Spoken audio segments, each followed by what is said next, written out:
All right, we are live, Griz Nation. Welcome to another episode of Fight on Montana. We have the great pleasure of having Luke Rounds on with us today. Angel is out of the state, and so we're graced by Luke's presence again. Thanks for coming on, Luke. I'm very glad to be back and appreciate being on the podcast again. Exactly. Well, hey guys, just to give you a little recap of what we're going to go into, we're going to do a recap of the NDSU loss. We won't get into like more of the season ending. We'll do another episode of kind of going through what we think of the season and everything like that. This is just going to be an NDSU recap. We'll do some Griz updates as well. And yeah, we'll go from there. So just to start, guys, we're going to go and do a Griz update. So some basketball is in full swing. I don't know if you, Luke, got to watch the game last night. South Dakota State. It was a great game. The Griz won. I think off the top of my head, I keep on something. It was like a 20-point victory for the Griz. Yeah. I know they scored 48 points in the first half, which was an all-time high for this season anyways. And they were, oh my gosh, it looked like a whole different team. They were 81-56. It was amazing. They were hitting shots. They were, moving the ball. They were finally kind of healthy as well. So that kind of helps too when you're healthy. So yeah. I actually caught a bunch of this game. I was traveling and was watching it on my phone, and it was just like, I remember looking at the score just to see and saw that we were ahead a bunch. And so I was like, I got to grab ESPN Plus on my phone. And it was just like everything we threw up was going down. I couldn't believe it. And we're getting every rebound. I was just like, who's this team? Exactly. Unbelievable. Because South Dakota State was a playoff, or not playoff, but a NCAA tournament team last year. Yep. And I mean, you usually don't have that much to drop off. And we looked unstoppable last night. It was really impressive. Well, and they were a tournament team, but they won 30 games and they were perfect in the Summit, which was amazing. I don't care what league you're in. If you go undefeated in a conference, it's amazing. Yeah. And they have some talent. They've been talented for a long time, and I'm sure they've got some young guys, and they'll be right in the thick of things of the Summit Conference. But it was great to see. They will head into this weekend, going to Fargo, North Dakota, and playing North Dakota State. Man, it feels like we're just playing North Dakota State, both basketball and football. Yeah. So they'll be at North Dakota State this Saturday. So I don't think we'll be able to watch it just because I think there's some different kind of discrepancies with the Summit League and the Big Sky. So yeah, I'm not sure because I know it's Missouri Valley, but they have all ESPN Plus, and exactly. There's been some games in the past that I think we're not going to get, and all of a sudden they pop up on ESPN exactly, Plus. Yeah. So I always tell people just check because sometimes they pop up on there when we don't think we're going to get them. But exactly, watch them and see if our basketball team can do a little bit better than our football team. I'm hoping we got to beat them once. Yeah. Just going into women's basketball, they are at the Grand Canyon this Thursday. Well, actually, it's in Missoula. Sorry, ESPN Plus, and then they'll be playing South Dakota in Vermilion, South Dakota on Sunday. So they're finally getting healthy too, with Carmen G. Fillery back from her ankle injury. They're really fun to watch too. If you guys haven't seen a women's basketball game, totally check them out. They're really fun to watch. Yeah, it's funny because as a kid, I remember growing up, we always went to the Lady Griz games and not the men's games because they were so much fun to watch. Yep. It swings and does that pendulum thing, but man, they're fun to watch. Go support them. And then the last sport that we have, guys, is Griz hockey. Their last weekend game against, I believe, Williston State got canceled, and so they are at Montana State in Bozeman on Friday, and then they'll play Saturday against Montana State in Missoula. So definitely go support them. The last time that I checked, they were ranked 14th. They are playing really, really, really well. And man, I love hockey. You can't not love hockey. I wish we could get this broadcast somehow. I know, right? Because I would love to watch the Griz hockey team. And I think you can. Let me go into Griz hockey because I think you can get the do they stream it or something they like that? stream it. Let me see here. I've got it. Listen live. Because the team is doing excellent this year. And Yeah. actually, I was in Missoula, and we could have went to the hockey game, or we could have went and watched Griz Cat volleyball. And I left with my daughter, and she chose a Griz Cat volleyball, which was awesome when we were there. Watched them beat the Cats in the Adams Center. But at the same time, the Griz beat the crap out of Eastern Washington that weekend. Yeah, because they put like 11 on them or something. I was like, geez, I wish I could have been in two places at once that night. Exactly. Well, and it looks like they've got some. So live upcoming game 20 at Montana State. So it looks like you can get these games. Oh, cool. So if I click on it, let's see what if you guys get background noise. Sorry, but so it does look like they're broadcasting from their grizhockey.com, and then you guys can just go to video, and they're right there. They're also on demand as well. So sweet. Yeah, exactly, man. I can watch some hockey. I'm gonna have to check that out because I love hockey and I love the Griz. So exactly, Wayne, you can't beat that. We don't know what the quality is, but hey, go support them. And have you seen their jerseys? So I actually have one of their jerseys. Oh man, I'm a big hockey fan. So last year they had the throwback jerseys against the Cats, and I tried finding a way to buy one. You couldn't. But I found the maroon jerseys, and I bought one immediately, and I wear them to any hockey game I go to. And it's surprising how many Go Grizzlies you get. That's right. Man, I would totally buy one of the retro ones with the copper. Oh my gosh. I don't know why they didn't sell those. Those would have, just went like crazy. Yeah. Well, and I don't know if they can, and probably maybe some of you guys out there know a little bit more, but I know that they had a long time ago with Texas some type of rights issue, and they only have for football every once in a while they bring back the copper. But man, I wish they still had that because you can't go wrong. It's not burnt orange or whatever the heck that color is down so yep. Well, hey guys, that's the end of Griz updates. So let's get into the not so good. We're going to go into the NDSU recap. All of you that are Griz fans know that we lost, I believe it was 49-26, right? I can't off the top of my head. No, 49-26. Yeah. And so not so great. So what we're going to do is kind of just go over kind of quarter by quarter and kind of break down what happened. But before we go in quarter by quarter, Luke, what were your thoughts going into this? What were you thinking was going to happen? And, how do you think that you were feeling going into this one? So going into it, I living in the state of South Dakota, and where I work from, I cover North Dakota too for my job. So I've got a lot of friends that are Bison fans, and I was getting a lot of texts and stuff, and they were being nice mostly for the week. But I kept commenting. I was just like, I hope we keep it close. Yeah, I hope we keep it close because they are the gold standard in FCS, even though technically they're down this year, if you'll say that, but they're still the gold standard. And the only team that seems to be able to figure them out is South Dakota State. And so going in, I was like, if we do a lot of stunts in the defense, it's possible that we could confuse that offensive line. And there's 72 ways to run power. But, if anything, I wanted to just keep it close. And in the first half, I felt like we did a decent job of trying to keep it close. And there was, our offense was moving the ball. It looked like Lucas had confidence, but then, we all know what happened. But I wasn't super nervous. It was just like, well, we got nothing to lose. We're the underdog. Exactly. Yep. Maybe there's always that chance. And if there ever was a chance, it was this year, especially when I heard Lemke was out. I was like, okay, that force isn't going to be there. And then they had, we heard this stuff about these guys transferring and stuff. And so it was like, all right, let's go in there and see if we can do something, especially when really all they're doing is running power. But man, they pushed us around, and we gave it a good shot, but it just unfortunately we came up short.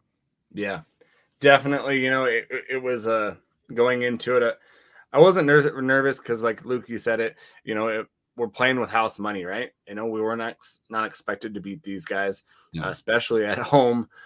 If we make it close, I think that's a win-win. But if something lands in our lap where we're turning them over or we're getting some plays going in our right direction, I think we have a chance. But from the start of it, you kind of got some hope when we stopped them, they stopped us, and then after that it was like boom, boom, and it's hard to go back, right? So especially with the Lucas Johnson fumble touchdown thing, it felt like, how many times are we going to do this season? Whether it's on our own goal line or down there, it was just like, man, come on. And then I did have a little bit of hope when we had that interception. I thought maybe we'll get a momentum swing here or something. And it just didn't happen. So. Yeah, definitely. So let's go into it, man. Like, let's go into this first quarter. Start out, we kind of traded series, and then the second series, I believe, Miller, I felt like this was the change. If we would have stopped them, if Robbie would have been able to like hit that ball down and just stop them, not try to intercept it, but just stop it, we would have had a chance. That Mathis catch was amazing. He went up for it, grabbed it like a grown man, and right over a Hauk and caught it. And then after that, it wasn't long where a couple plays later, 10-yard touchdown run, they were up 7-0.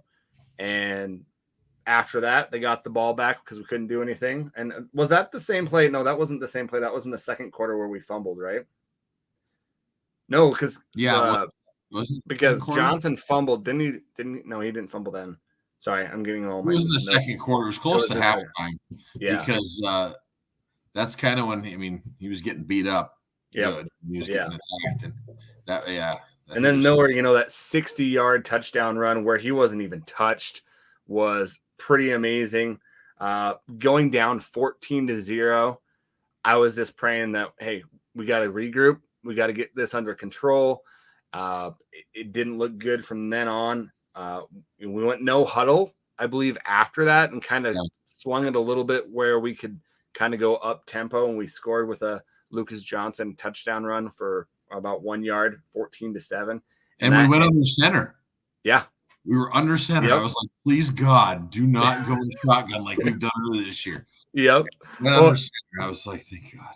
Oh, and I was telling my wife was watching it with me, and I was like, see, this is why we're not going to score, is because we're playing shotgun, and they're going to stop us on the 1 yard line. And then like after they stopped us like 2 times, he got under center and ran it in. And I'm like, see, why don't they just listen to me, right? Right. So that ended the first quarter.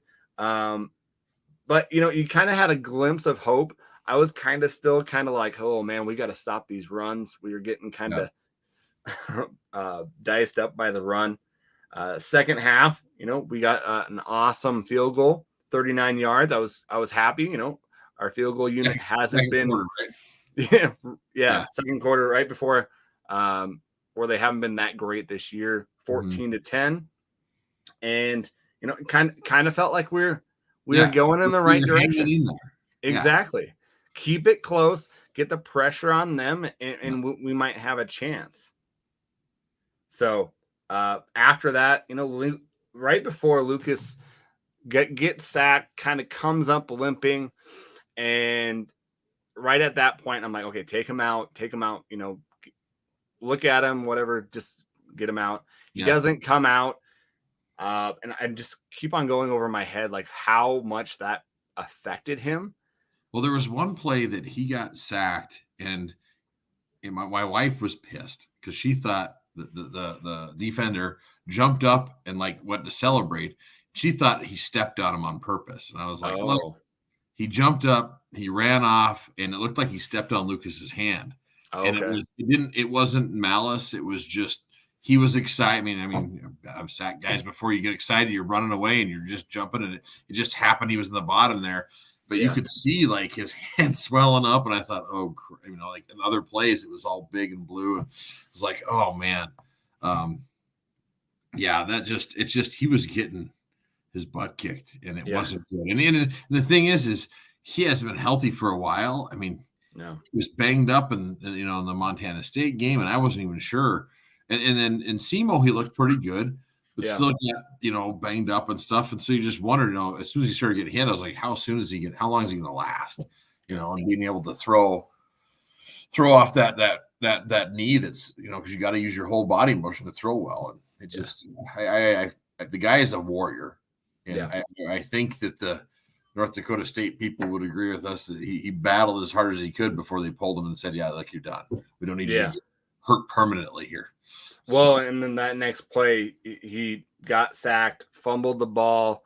It did look like he was getting taken down by the face mask when he was getting sacked.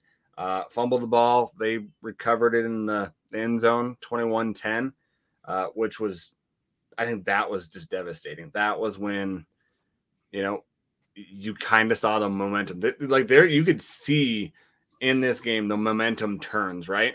And they were not like subtle; they were drastic changes. Yeah. And so we do, we come back right before half, and we get another field goal. 21-13. Felt pretty good at halftime if we kind of settle down and don't turn over the ball.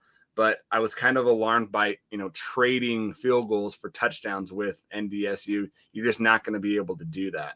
Yeah, no, I mean, you can't trade touchdowns for field goals anytime, especially against the juggernaut of North Dakota State. It's just, you just can't do that. Because if you're doing that, even if, let's say, the score didn't get out of hand, North Dakota State, I mean, the game plan is just run that clock down by running the ball and stuff. It's just, it reminds me of what Bobby ball used to be. That's what back in the 2000s we did as the Griz. It was like, black and blue football, pound the rock, and run the clock down. But we had guys like Lex Hilliard and Justin Green who went to the league.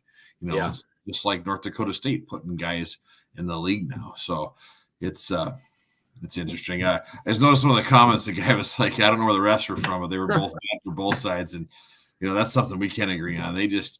Yeah, it's unfortunate because in the playoffs, just so you know, they always pull them from another conference. So it could have been Ohio Valley. It could have been some Southland officials. I don't know. I believe it was the Southland. I believe it may have top been. Of my head. And it just, I wish for the playoffs they could bring in officials like Mountain West officials or something. I mean, it's the playoffs instead of, because we know the Big Sky ones suck, and apparently it's just like across the all FCS, you're dealing with officials that just aren't that good. And it's right now it's hard across high school all the way up to get officials right now. And so if you're a decent official, you're probably not going to be in the FCS. It's just like anything else. They're probably going to pull you, bring you up somewhere else. But that one play that Lucas got hurt on, he was asking for the face mask. Everybody in the nation saw it, but I keep hear us complaining about the refs, and the thing is do like North Dakota State does. Don't leave it up to the refs. Exactly. Well, and you can't go into another opponent's stadium and just leave it up to the refs. Like I always leave it up. I always bring back like Duke in basketball.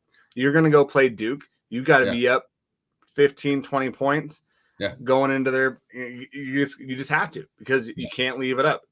These blue bloods, I don't really consider us a blue blood to a fact of like what we've done in the past. Yeah. But that's on a whole different story that, maybe we'll get into the end of the podcast, that article. Did you see that article by some North Dakota reporter? Basically kind of lit into the Griz about how we're living in the past, and it was truthful, but the way that it was done was kind of like, hey, you hurt one of our players and you're dirty. I don't think it was a dirty play. You're going to have dirty plays on each side of the ball. Right. And we'll get to that because I'm going too far ahead of myself. We'll get to that because it's in our kind of breakdown of the quarters, but at halftime, 21-13, I was feeling pretty good, pretty confident. And then the third quarter just got my hopes up.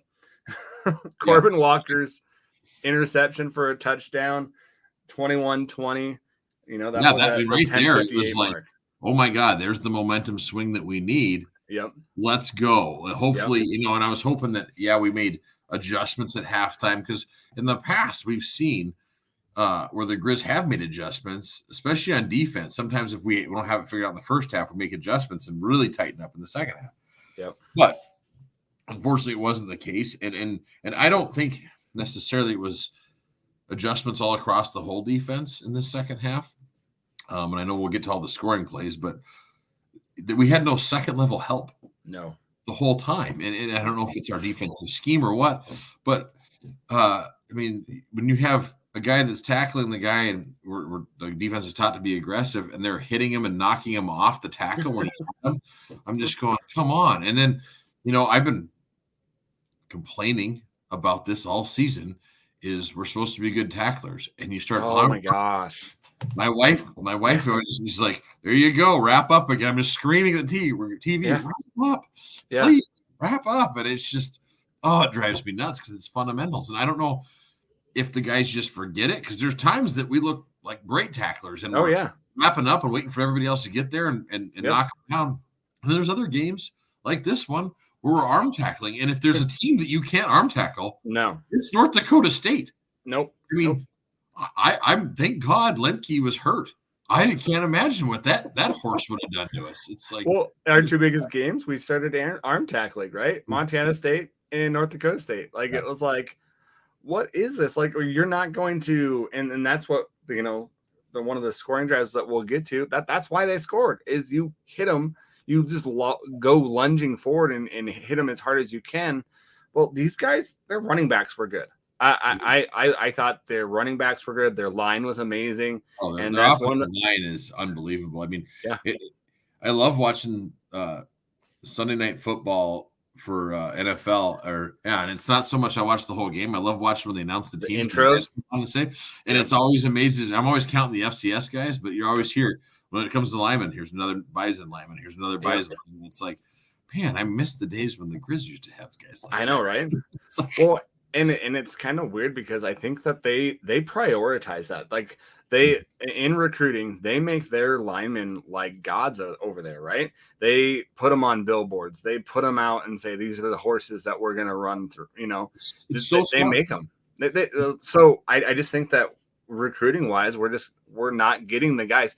And back in the day when you were there, Luke, we had a lot of talent in Montana. It was a different kind of football that was being played then, and we were getting those. And now I feel like the talent that we have, they're not coming. Absolutely getting those guys. I mean, as I played with Dylan McFarland, played in the league for a little bit. John Skinner was out there. Chase Raynock was in the XFL. Thatcher Zalay played in there. I mean, we were getting guys that were going and getting chances in the league. Now, they may not have been starters, but all these guys, but they were playing in the league because they were that good. And now, I mean,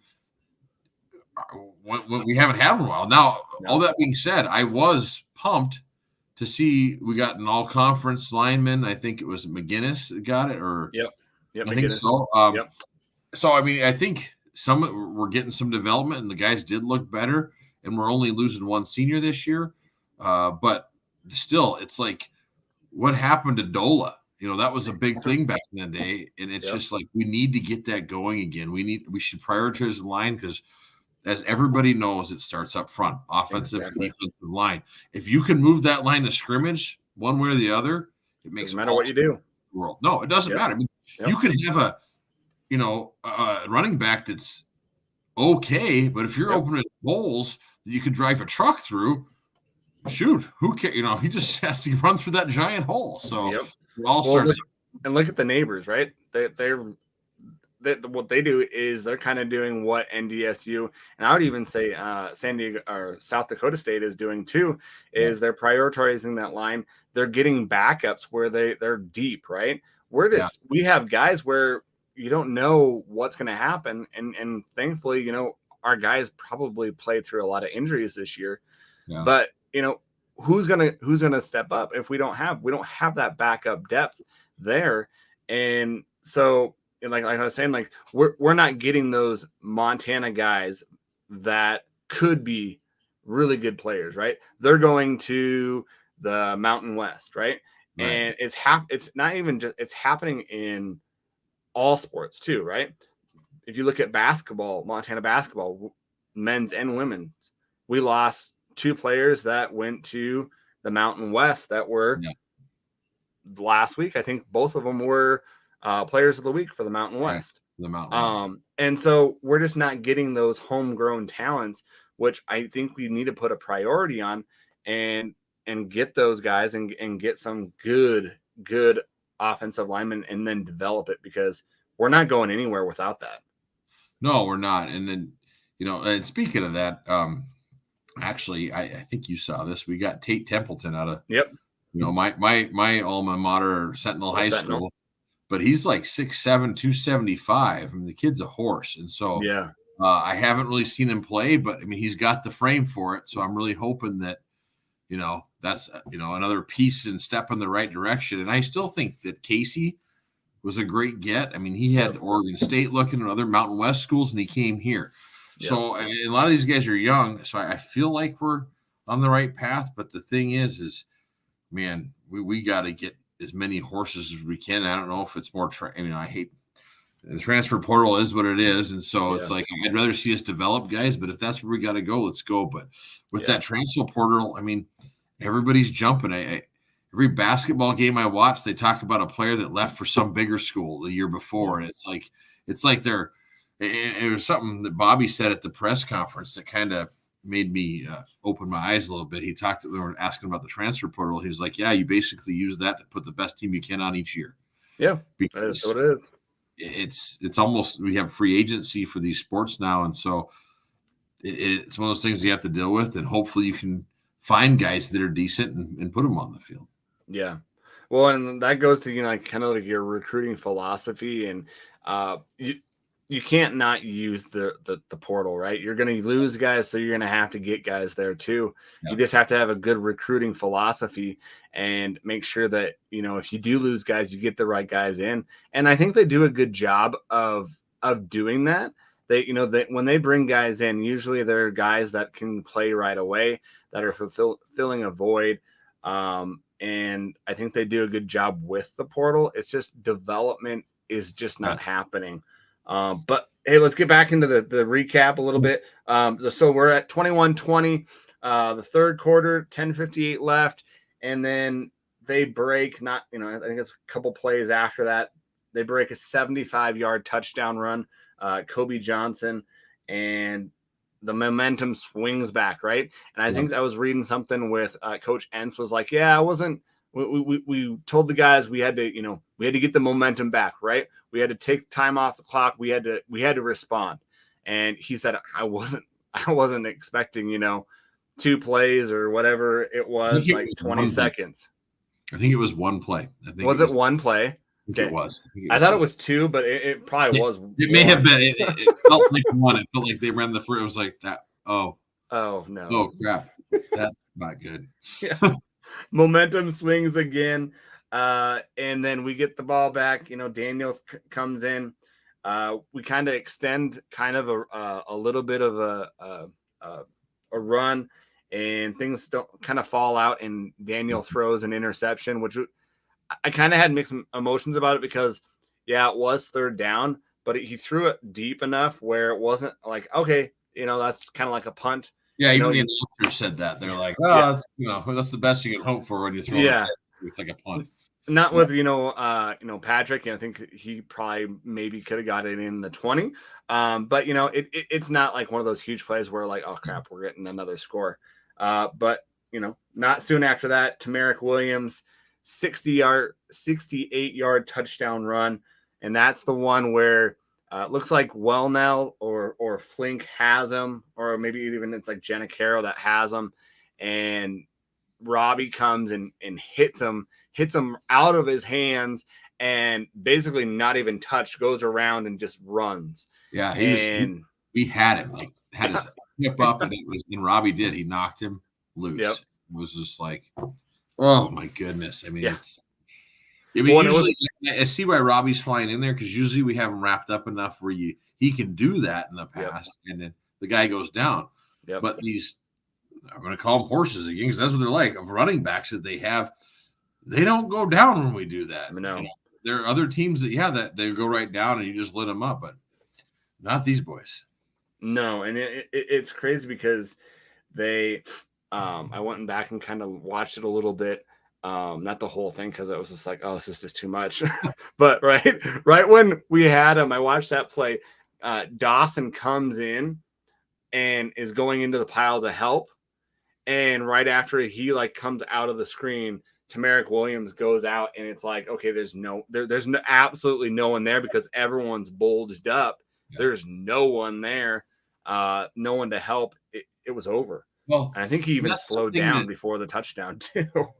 That's where I think some people get confused on, because we have a 3-3-5, right? Yeah. So you should have 5 back there somewhere. Yep. And we had no safety help all the time. And I think part of the problem is as soon as our safeties see it's run, they're filling gaps so fast because they think this is where it's going to go. And then they're bumping it elsewhere or blowing through someone else and getting picked up. And that's one thing. I mean, commend North Dakota State. The blocking by every player on their offensive side is unbelievable. Yeah. I mean, they literally, they're everybody knows their assignment and they're doing it. And it's like, I mean, that's why I can see everybody's going, hey, that's what we need to be. That's the gold standard again, because they're disciplined, they do their job. And it may not be the most sexy thing in the world where they're all over the field. They're just pounding it and winning games. And that's really what matters. Well, and their blocking was amazing because it was every single person, right? And I read something that they were like, okay, they're not going to be gap sound, which we already know that. That's our defense it's going to have gaps in it, right? But we were going to fill those gaps with players. Well, they knew that if they were patient enough, they were going to get the holes they needed, right? They had the offensive line, and that's what they did. These big, huge plays, they waited, right? They waited until they got those big holes. They got the big holes, and it was done. They only needed 4 of them. I've never seen so many big plays in a game. It's like, no, I haven't either. Yeah. And it was like, they were huge. And it wasn't like a couple big plays. It was one big play and touchdown. I saw someone commenting earlier. It was like, yeah, we averaged North 11 yards a carry. It's like, well, yeah, you're going to average 11 yards a carry when you're getting a 60-yarder here. It's like, so in a game like that, I wouldn't even look at the average. It's just like, no. And I think it was just to be specific, I think it's like 10.9 an average that they were getting. And so, it's pretty close to 11. Another guy said that, they don't. Historically, Bobby's teams don't secure the edge properly, and which I played high school defensive end, and we are always taught you have to secure the edge, right? Deep is the deepest man and secure the edge. Yep. Pushing back to the center. Yeah, exactly. And I do. I agree. Sometimes we don't do that. I think we get we over pursue, and sometimes that can be great, and then sometimes offenses can take advantage of that. And I don't know what's going to happen farther down the line if we're going to still play the 3-3-5. I have my own kind of thoughts on that, and I think Luke, you probably do too, and I think every part of Griz Nation has that as well. But we'll save that for a different podcast because we could go down the rabbit hole and be here all night. Because originally he said that he brought it in because of the people that we had. Yeah, partially was because he was like, well, this will make us better with the talent that we have when he first came in. Yeah. Okay. Well, it's been we've had 5 years. It's different now. And then the other side is there's a lot of rumors out there that we might have some coaches retiring. We have some older coaches. Oh yeah, we have a lot of older coaches. And so when that happens, does Robbie stick with the Rocky Long 3-3-5 voodoo defense that he calls it, or do you let that new DC bring in his own thing? I mean, as a good leader, you'd think he'd go, okay. What do you think? What do you think? What is your forte here? If you're a good defensive coordinator, you obviously have your own defense you want to bring in. So, like you said, that's another podcast, but it'll be interesting to see what happens in the offseason and what kind of schemes we go to. Exactly. Both offense and defense, I think, could use some adjusting there. But after that, it's 35-20. 2 huge plays. by them. A couple plays by us that were giving the ball to them.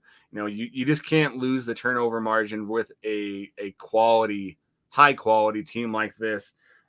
And so after that, it was hard for our offense to get things going in the right direction. I think Daniel did some good things. Yeah. And I think that, I wish earlier on when we were playing these, I wouldn't say cupcakes, but they were kind of cupcakes, right? That we wish we would have had some more development in getting those guys in, just because I think it would have helped later on. I agree. It would have helped him, but I mean, I tell you what a better game to develop and learn stuff than the best in the nation. I mean, he got thrown into the fire, and at first I was just like, oh man, he was having some problems and stuff. But I don't ever think the moment was too big for him. No. I really, he had the confidence, and this is, I mean, one of the best defenses in the nation right here. Yep. I mean, and he played decent. I personally felt. And it's like the stuff that he learned from playing against them and being in that moment, that's stuff right there in the future. Yep. It has no price tag on it. I mean, that's great reps that he got. And so I looked at that after the game and went, okay, for future side, that's going to help him a lot. Yeah. Well, and going into it, kind of like you said, this defense was a top 5 passing defense. Mm-hmm. If you get down, 2-3 scores with this team, they're just going to run it. And that's why you needed to keep it close. And, if we could not run the ball, so, we're going to pass it. And, you're going to, with a gunslinger like Daniel Britt, it's going to happen. Right. And so, the next play down, the one that I thought was an amazing catch by Aaron Fonts, that 32-yard one where he just jumps up, gets hit, comes down with it, was amazing. Both the pass, I mean, Britt is throwing off his back. I mean, it was like he threw it like backyard football, and Fonts, I mean, it wasn't, like I said, it wasn't the greatest pass, but he got it in the area, and Fonts made an NFL catch there. I mean, I've been hearing forever how Fonts is special, and that was that glimmer of, okay, he's special. So, I mean, if there's and cheers to the Griz media department for putting that out on, as a clip and stuff, because let's get people excited about something. Well, there's 2 young players that we can get excited about and get behind for the future. Exactly. So that was kind of that ray of hope to end that third quarter. And then, we go back in the fourth quarter, we have that ball. Daniel throws an interception. It's returned, but it gets called back because of a block in the back, and then a holding, I believe, a holding call. And that's where you got the Spencer Wagee hit that, both sides were being kind of chippy where he was down and he got hit. Yeah. Did he get cut by Walker? So on TV, I couldn't see what happened. I was like, and then people were freaking out on Twitter because they're like, Ents is on our sideline and stuff. And I'm like, well, I think he was out looking at his guy who happens to be right on our sideline. There's a lot of people that were assuming that he just ran from his sideline over. I'm like, that's not what happened. No, he went and checked on his guy, and then he started yelling at everybody. Yeah, he was upset because he thought there was a dirty play, and I think, Bobby claims that him and Ents are friends, right? And I it looked like that after the game. They had, I don't know what was said, but they had a good talk and stuff. It looked like, but when you're friends with someone, you feel more comfortable telling them how you feel about something. This isn't right and all that. So, what exactly happened, I'm not sure. I didn't get a good look at it, and I haven't seen it since. But most guys when they're playing aren't trying to be dirty. No. It's just stuff that happens in the moment and you're trying to win. And I mean, on both sides, even that hit against Lucas when he got speared out of the Sac State game. Yeah. In slow-mo, it looks dirty. When you're going fast and playing hard, things happen. I mean, it's and even like I think it was McGinnis that did it, that hit him. Mm-hmm. Like going down, if you're running and you see a guy, get hit and kind of go down, and you see him kind of going up, you're going to try to hit him again, right? Yeah. If he's coming up and he's going to go down and make a play, our guys are taught, don't quit till the whistle, right? So Yeah. you're gonna go hit somebody, right? And so I have a hard time knowing that I've played football not up to that level, but I know I've gotten speared in the head by people where they were going to the whistle. It was a cheap shot, but it's football, right? You're gonna get hit. We could have talked about the face mask for Lucas Johnson. I think McGinnis got his hat basically thrown off. That was Walker. Was it Walker? Yeah, got ripped off his beard, and he was all fired up. North Dakota State guy had his hat and stuff. I was just like, oh boy. Yeah, it's two teams. This is no matter what side you're on. This could be your last game of the year. You're going to give it your all. These guys are taught to give it their all, and it's a war out there. So guys are going to get chippy, and especially when it starts to look like you're not going to maybe be the victor here. You're starting to get pissed, and especially some of those seniors. This could be your last game you've ever played. And you're starting to get kind of pissed that you might not get played anymore. And it's just emotions are high, and it's a physical game. So that one gets called back all the way back, I believe, to like the 15 or the 20 yard line. Ents, pulls his guys over and does, I can imagine what he said. He was very fired up. And so, they were going to get the ball rolling and keep on adding points. The next play of the play after, Garrett Graves gets a personal foul, right? Hitting the guy out of bounds, which it looked like it wasn't, if I'm remembering right, it looked like it was Fouch and not Graves to me. Yeah, it was Fouch. He called 5 and it was 4. It was a miscall. And if they go slow, like you've said before, if you go slow, you can see he's out. But like you've said, is you do everything fast. You go to the whistle blows.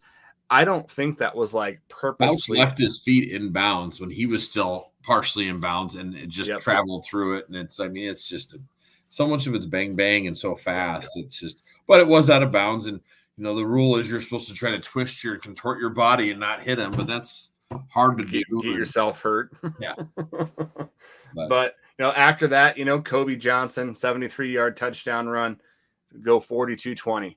That is 4 big runs of over 60 yards, 4 plays, 4 touchdown runs, 284 yards. Yeah. It sure seems like we talk a lot with our defense about big plays are killing us the last few, not just this year. Oh yeah. Few years. And so it just makes me, again, end of the year pod, but question that 3-3-5 and go, is this the best? And I see a lot of people who are smart at football and former players and stuff going, maybe there's a reason why not everybody's no one does it 5 except for us and San Diego State. Well, they're not even running anymore because Rocky Long is over in New Mexico now, so they're running it. And I think there's a couple other, and there's if your base defense, I don't think needs to be that. No, if you want to run packages with that, that's fine. Because I even see some NFL teams and some other teams that run kind of a 3-3-5, depending on what the offense is giving them, but it's not their base defense. Well, and I think that you could do like a 3-3-5, maybe on like a 3rd and long, right, to get some pressure on them, like do that, but have your base defense be either a 3-4 or a 4-3, where I think it would make our defense even that much stronger to have a team have to go after two defense. Yeah.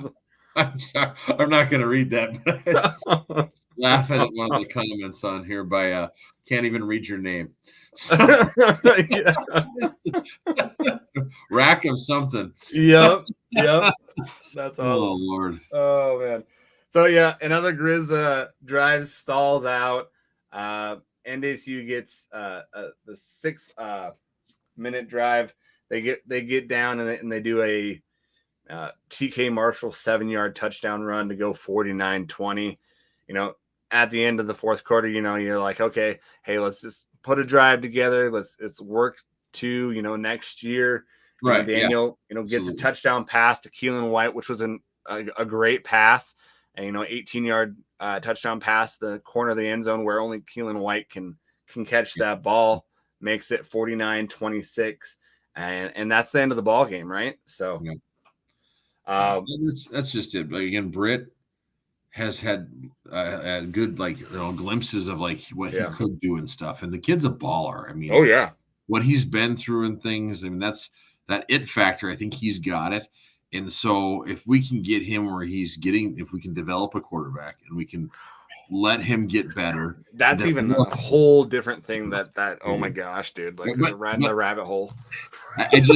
I'm hopeful with Britt being young like this that we could develop him. I mean, today that Giovanni from Idaho, McCoy, he got named Freshman of the Year, Jerry Rice Award, and deservingly so. But what I'm saying is this whole tactic of Bobby saying we don't play freshmen. Well, you played Robbie as a freshman and stuff, and you said, well, we don't have years. Well, there's plenty of good freshmen out there that are talented. Yeah. And everybody's talked about this before, man. You need to get with the times and let them, if they're a talent, play them. Let them play. Give them the ball. Because if they're talented and they're not playing, they're going to go somewhere else to play, right? Especially now with the transfer portal. Exactly right. If you're talented and you're not playing, you're going to enter the transfer portal. I mean, exactly. Look at all these kids. I mean, and people worry about Montana. Oh, if there's a transfer or something's wrong. Well, look at Alabama. They had some top lineman who's transferring. Yep. How cool it'd be to get him. Not that we ever have a chance, but it's like, no program is susceptible to the transfer portal. It's going to happen. People are going to go. But, with that, if we can get people to come in from it too and use it to our advantage, we should. And like you said, develop these young guys, get them playing time, make them want to stay at your program. Don't give them a reason to enter the transfer portal. Yep. Well, and I think that kind of goes back to Hauck's, and I think this is his philosophy is, we don't try to recruit our players. We're if you don't want to be here, don't be here. I just think that's that old mantra of coaching. You just can't do that. You have to recruit. I feel like you don't have to recruit them, but you have to make players feel like you want him there, right? Yeah. And it's not like, hey, you're not going to throw a big thing of money out there, but you're going to do things that say, hey, we value you and what you're doing. Hey, we're going to do this so that you can get more catches because you have an aspiration of going to the next level. Two guys that come off the top of my head that you could see in the portal, Grossman, Bergen, and Britt, and Fonts. Those guys that, maybe aren't being utilized or could be utilized the best. And not so much Britt, but I do think that we could have had some packages and I don't know why, like not this year, but last year where we had packages for, not Robbie or Robbie, Robbie Patterson. There you go. Robbie Patterson, where we had packages for him. And, it wasn't all the time, but it was some where we could have thrown him in and had another package. It just didn't. This year just seemed weird, right? Just from the start of it. It's going to be kind of interesting to see what happens in the off season and what happens. A lot of those, like you said, coaches that may be a little bit older moving on. I think we'll have some coaching changes. I mean, it's been pretty crazy how we've had such minimal coaching changes because usually you see a lot of them.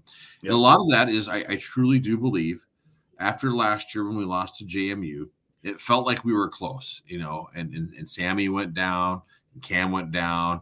And then it was like, man, we were close. And so that's also why I think we got the high ranking we did this year too. Yeah. And then, it looked like at the beginning of the year we could be world beaters and everybody was excited and stuff. And then it just kind of fell off.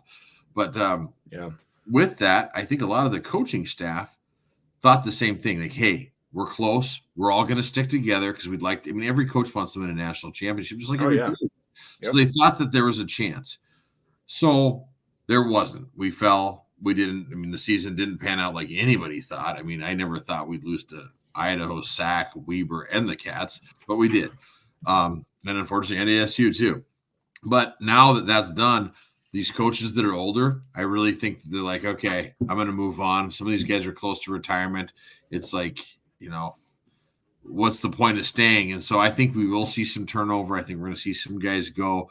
And into Bobby might just maybe, I don't know, but maybe they'll realize, hey, I need to make some changes, and we might see an offensive coordinator change, or who knows. But I do think we're going to see a lot of changes in the offseason.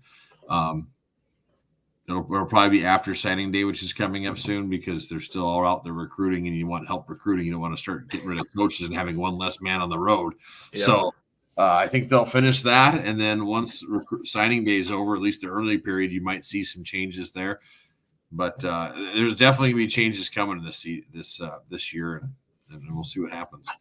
Yeah, it'll definitely be different, and kind of interesting to see. Luke, let me know what you think. I'm going to give you kind of some things that kind of stood out from that game. Let me know if you have some off the top of your head that I don't go over. One of the main thing was two numbers, right? 2 and 6, right? 2 and 6. Those are the numbers that kind of stood out from you. 2 is our touchdowns, offensive touchdowns. 6 is their offensive touchdowns. Okay. So we've been the last couple of years, if we don't score on our special teams, we don't score on our defense, our offense has a hard time scoring touchdowns, which I thought, hey, we get in a scoring war with these guys. We just couldn't, right? I don't think we could have this year. Maybe with a different quarterback. I don't know. With maybe a healthy quarterback. But it just didn't happen this year. We had more plays, 27 more plays that we ran than NDSU. 27. That is a crazy number of plays and a lot of that is probably them just, 4 plays just scoring. Because they were scoring so fast that they were on defense. And it's kind of like, when you do run back a kickoff or a punt, you're on defense again all of a sudden, when you're just on defense. So that number of plays and time of possession is skewed every time. Yep. Our third down percentage was pretty good, 45%. And theirs was about 42, 41%. So our third down percentage was better than theirs. They sacked us. They were scoring too fast. That's why. Exactly, right? It's all skewed because of their 4 massive touchdown runs. And then they sacked us, man. 6 times we were sacked. We only got 1 sack. Usually we get that pressure on them. And then, those 4 runs, 4 touchdowns, 284 yards. Oh gosh, man. I am so tired of seeing our team just get mauled by these running teams. Yeah, it's hard. Yeah, it's like, oh, it takes it out of you for sure. It's frustrating because we should have that. You don't want a running back ever getting through. You try to stop them at the first level, but you have your backup to the second level. Well, if they get through the second level, you should have some kind of safety help out there. Yeah. And boy, in this game, our safeties were at the second level. You got past that, and it was just home free. Yeah. And these guys are fast. It's like no one's catching them, and it's frustrating to see. It felt like, again, guys are out of position and stuff, but maybe they're not so much out of position that they're just being over aggressive, because we're telling them, hey, I can see the coaching staff saying, this is a running team. As soon as you see us run, fill the gaps as fast as you can. Well, if you fill the wrong gap, that's not going to help us, and then get caught up in the wash. Well, next thing you know, you're washed over here, and none of these guys are going to get to the play, and that guy's already gone. So it's definitely frustrating to watch, and I hope that Bobby and everybody learned a lesson from this, because he's been saying for 4 years, we want to play them. We want to play them. We want to see it. Well, there was your measuring stick. Yeah. Okay. We know what we need to do now. Let's go. The Cats expose us to it too. It's like there's 2 teams, let's fix it. Well, one thing kind of that stuck out to me in his press conferences, and maybe some fans think we're close. He says he thinks we're close to what NDSU. And hey, if we would have stopped these four touchdowns, maybe we would have been a lot closer. But I was always raised, if ifs and buts were candies and nuts, we'd all have a Merry Christmas, right? You just can't go by that. And so we got beat by 23 points. They almost doubled us in points. They did double us in rushing. They had 511 yards total offense to our 346. So, there's some glaring things that we're not close to. We're not close in the offensive line. That's not close. And if that doesn't get shored up, we won't beat this team. Yeah. We won't beat the neighbors, because they have they have a recruiting philosophy, and they have a philosophy where they know where they're going to recruit the best, and they're going to keep on. If you can run the ball, and Hauk says this all the time, if you can run the ball and you can control the front, you'll be good. You don't even have to pass the ball, right? Yeah. He says that all the time. Well, if you believe in that and you have it on film now, you got to go do something about it. Right. And we can go into a rabbit hole of the last couple of years of, and we'll do that on another episode. But it goes back to coaching, it goes back to recruiting and development, which we'll talk about on another episode. I promise you guys, I'm not trying to tease you or anything like that, but we could go for hours and hours, and we got curfews that we need to stay to, man. So I did want to say, just so we're not like bashing on the Griz. I mean, there are times though when our offensive line had flashes of things they were doing good. And the one thing I will say about our offensive line is they play hard through the whistle. I see those guys hitting a block, taking another block, moving downfield and stuff. And I think some of it is some of those guys are pretty young still. And that's one exciting factor, is that we're only losing one off of our offensive line. Hopefully we can keep the rest intact here and find someone in there, whether it's the transfer portal or developing someone up. But I do have a lot of hope for our offensive line to be even better. And another highlight is, again, Gilman. I think he looks good. Oh gosh, dude. Yeah, he looks amazing. Childs looks really good. Yep. X, we need to get him more in the offense besides just running back. That kid's talented. Yeah. There's a lot of things. Bergen, look what he could do with one hand still. The kid's good. Hopefully we hold on to him. And Grossman too. I think there is, and that's where I think maybe Bobby's feeling like we're close. There's a lot of talent we have there. We just need to get it so that we can use that talent correctly and perform right. Same with our defense. There's a lot of talent. I mean, it feels like we're linebacker U out there. We've got a lot of guys really good. It's just like maybe we don't need to be so set on. This is something I hear people talk about. This is our scheme, and this we have to run. This is our system. We got to run it. Maybe adapt the system to the talent we have and just exploit the talent. So, well, that's that one word, adapt, right? Yeah, we've got to adapt on both sides of the ball, both sides of coaching, right? And adapting.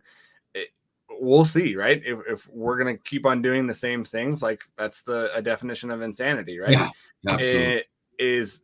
These teams aren't going away. NDSU, unless they get an offer to go somewhere else, we're going to be facing this team. The neighbors, they're going to keep on doing this. They're not getting any older. That their main, that they got Afonso back, which is crazy. Did you see him run last week? I did see a few highlights. Oh my gosh, I was like, wow, he looks even better than the year before. But it's out there, right? You know how to beat the Griz, right? And so if they don't sure that up, it's gonna look weird. Yeah. It's gonna look drastic. But also, like we said this off air, is man, just the things that are happening around the Big Sky Conference with coaches. It's gonna be weird next year as well. Where what's gonna happen, right? Yeah, you don't know what Weber State. They lose their head coach. Do we get some of their coaches? Because I know that the Montana staff is close to the Weber State staff. I know that Hauk has some friends over there. Yeah, the offensive line coach and him are good friends. And you got Hill leaving. You got Baldwin going. You got and I can't remember his name. The guy from Idaho State and Idaho State. Raggle. Yeah, Raggle are both the same program, Arizona State. Yeah. And Paul Wolf's has now moved up to the head coach of Cal Poly. He was the old Eastern coach. It's interesting all the the pieces being moved around this year. And the thing is like, there's still those rumors about vegan. Yeah. And so what happens when the Cats finally get done? Does he go take another job? Because we're hearing these rumors. Now, the one big rumor was Colorado, and Prime just went there. Yeah. So he's not going there. And he may just stay. But it's just it's crazy. And still with the Griz too, we don't know what pieces we might be missing, losing and stuff. Coaches are leaving and stuff. But at the same time, we do need some change. Well, and it's going to be interesting. Our cornerbacks coach, I'm forgetting his name, but his alma mater is Colorado. So do Our they? corner coach? Our corner coach, yeah. Oh yeah, Bradford. Bradford. Yeah. Does Prime want to go get him? An alum that has NFL. You never know what's going to happen there. So let's hope not. I know, right? He has done an amazing job, and I've been we've got so much talent on this team. It just kills me to see an 8-5 season where two of those losses were blowouts, right? Yeah. NDSU and the neighbors, Sac State. If we win that game somehow, which we probably should have. Weber State, if our offense could have done anything, I feel like we could have came out ahead there. Idaho, we probably should have had that one just because of how crazy we turned over the ball at the end, and Johnson really wasn't his. He was. I think he had the flu or something. Like he didn't have the flu that game. They said, but no excuses. It's like the old saying too. It's like when your kicker misses a field goal to win, you should never leave it up to the kicker. Never leave it up to the kicker. Never leave it up to the refs. Those are two things you just can't do. Yeah, and so just to kind of end this episode, guys, we will have an episode to kind of close out the year, kind of go over what we feel, kind of go over the year and go into what we see going on to next year. See, I had one last thing I wanted to throw. Yes, go ahead. And you may have been bringing this up, but Patrick O'Connell got invited to the Hula Bowl today. That was awesome. Yep. I'm so glad that he's going to get a chance to show his talents. Yep. And then I'm hoping that Ford does too. He declared for the draft, which some people got confused on that. They're like, I thought you were a senior. Well, no matter if you're a senior or not, you have to declare. You have to declare for the draft if you want to be entered into that. So those are two guys that I hope have a chance and stuff. And I'm one that anybody, no matter if it's the arch rivals with the Cats or Bison or any FCS player or below that makes it to the NFL, I'm a root for him. Because I think seeing that little guy up there. Yeah. And I think that Patrick Rohrback got 9th, I believe, in that same like the freshman player of the year. Yeah. And then I think Robbie got 15th in the Buck or something like that. The Buck or whatever, yeah. I was trying to search for, the Guy Award because that goes for the best punter. But that'll probably be towards the championship game. But yeah. We'll see if what's his name from us last year. I'm drawing a blank on his name. Our punter from last year. Buccini. Because he actually had a good year punting for Nebraska, and that was. But don't they have an FCS award for that? Don't they have a Ray Guy award for the FCS? I think they have it the same time they have the Buchanan award. I think so. They might. I can't remember because I think he won it last year. He did. He won it last year. So I think it's towards the championship game that they deliver those awards. But definitely, not a season that you want, and I'll be the first one. I think they underachieved, right? I don't think it was something that we want to see again, but maybe there was definitely a letdown last year. With that, and that's why everybody thought after JMU and our season we had last year, it felt like we were a quarterback away is what it felt like. And then we get Lucas and it was like, all right. And then, our first few games we were rolling. I mean, I was pumped. And then the Idaho game happened. And it was like, well, what was that? Yeah. So, But, guys, like we said, we will do a recap of the whole year here in the next week, 2 weeks or so. We'll give you a short one on recruiting. And then we'll do some basketball ones as well. But hey, Luke, I greatly appreciate you coming on. I love having you on, man. Love getting your knowledge and your love of Griz athletics, man. Those of you that are on the stream with us, thanks for going back and forth with us. I try to go as much as I can, but I want to try to we almost need a person that's just on that. Holy cow. I enjoy watching them talk crap against each other too, back and forth. I get a kick out of it. So we do appreciate the comments and everybody Exactly. There too. So exactly. If you guys, want to find us, we're on Instagram and Twitter at Fight on Montana as well.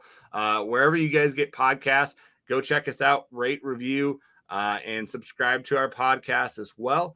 And then also, we are on the FCS Fans Nation YouTube channel. That's a great place where it's just not just Big Sky. It is podcasts from all over the country. Really great podcast as well. They have a national show as well. So give them a hit up and subscribe to their YouTube channel as well. And we'll see you on the flip side, and we'll hear from us soon. So go Griz. Right on.